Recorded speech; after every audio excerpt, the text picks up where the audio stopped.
ప్రపంచంలో తెలుగు జాతికి ఖ్యాతిని తెచ్చిన వ్యక్తి. ఎందుకంటే గతంలో ఛానల్స్ అనేది సామాన్య ప్రజలకు అందుబాటులో ఏదో ఒకటో రెండో ఛానల్సే ఉండేవి. శ్రీ రామోజీరావు గారు వచ్చిన తర్వాత అన్ని దేశంలో, భారతదేశంలో ఎన్ని భాషలు ఉన్నాయో అన్ని భాషల్లోనూ ఛానల్ స్టార్ట్ చేసి తెలుగు రాష్ట్రాల్లో తెలుగు వారి ఖ్యాతిని ప్రపంచ నలుమూలల, దేశంలో నలుమూలల తెలిసే విధంగా మూల మూలన తీసుకొని పోయిన వ్యక్తి రామోజీరావు గారు.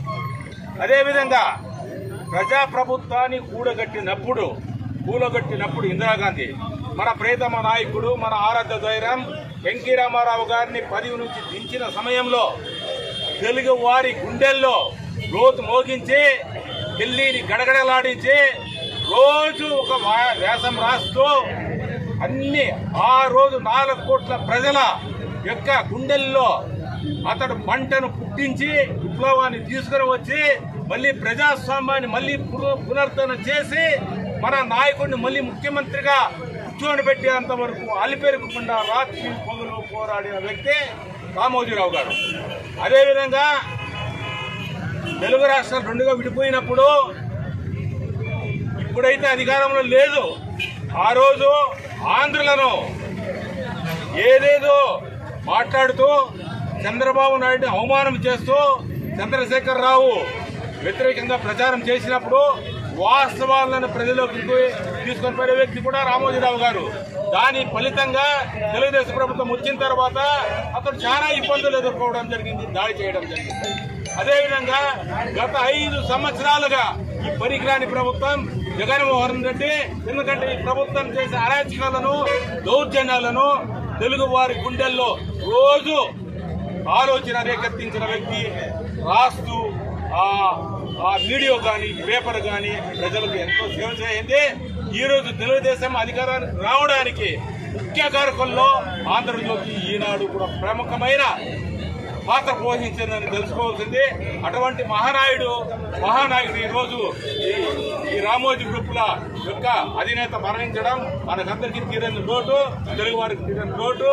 తెలుగుదేశం తరఫున, ప్రజల తరఫున అతనికి నివాళులు అర్పిస్తూ రాబోయే కాలంలో కూడా అతని యొక్క కుటుంబం అతని పేరు ప్రఖ్యాతులను అలాగానే కొనసాగించాలని, ప్రజలకు సేవ చేయాలని, ఆ కుటుంబానికి ఆ ఏడుకొండల వెంకటేశ్వరుడు ఇన్ని రోజులు ఏ విధంగా ఇన్నేళ్లుగా ఎలా చేశాడో అదేవిధంగా మంచి చూపు చూడాలనేసి, అతని ఆర్థిక శాంతి చేకూర్చాలనేసి భగవంతుని కోరుకుంటూ ఈ సమావేశం అందరికీ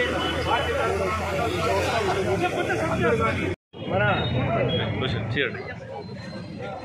తెలుగు జాతికి ఒక గొప్ప మహానాయకుడు ఈరోజు మృతి చెందడం చాలా బాధాకరంగా ఉంది.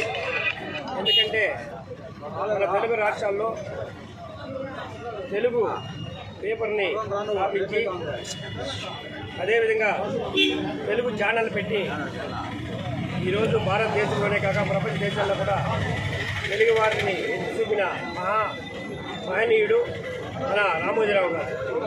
ఆయనకి యావత్తు భారతదేశంలో ఉన్న తెలుగు వారందరూ కూడా ఈరోజు శ్రద్ధాంజలి ఘటిస్తున్నారు. ఆయనకి ఇక్కడ కూడా మా మండలంలో ఉన్న తెలుగుదేశం పార్టీ నాయకులు, కార్యకర్తలు అందరూ కూడా ఆయనకి కూడా శ్రద్ధాంజలి ఘటిస్తూ ఆయనకి మనశ్శాంతి బాగుండాలని స్వర్గంలోకి పోయి ఆయన ఇక్కడ కూడా మన తెలుగువారి గురించి మంచిగా ఉండాలని కూడా ఈరోజు శ్రీకోట మండలం తరఫున ఆయన ప్రత్యేకంగా శ్రద్ధాంజలి ఘటిస్తున్నాం.